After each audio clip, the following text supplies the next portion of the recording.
My name's John, and I'm a parent, and this is my 2-minute tip.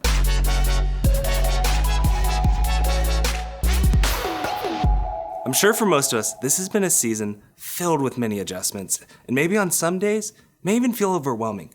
I knew that as we headed into this pandemic season, pretty early on, I knew I had to make adjustments with my schedule. And so I began the practice of rescheduling my day based upon my priorities. So for me, one of the biggest challenges was actually working exclusively from home and making that transition. You see, I have a son named Noah, and he's 2 years old, and it's added a whole new dimension to getting work done from home.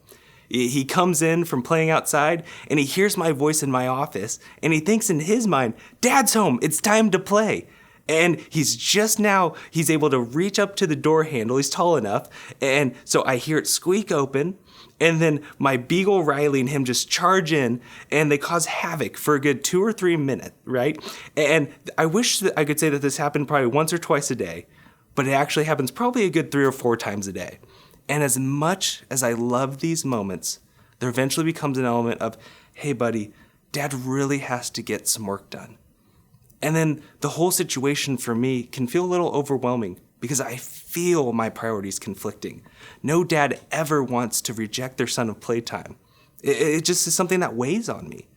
And even though I recognize that caring for my family well in this season is a far greater priority than getting my work done, I feel that work-life tension in my soul, and it doesn't just fade away.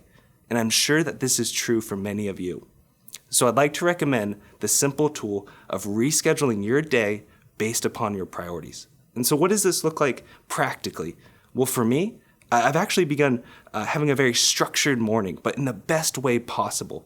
I start every day with my quiet time, where I'm deepening my relationship with God, but then I walk downstairs and I make sure to have a long sit-down breakfast with my wife, Kristen, and Noah, because this is the start of their day, and it's a valuable time.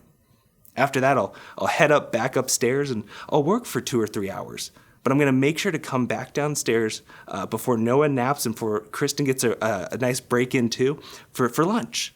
And I can spend time with them, and it's a pause in their day that, again, I'm having a moment where my presence is felt even though I'm working still from home. And so this has become our morning rhythm at our home.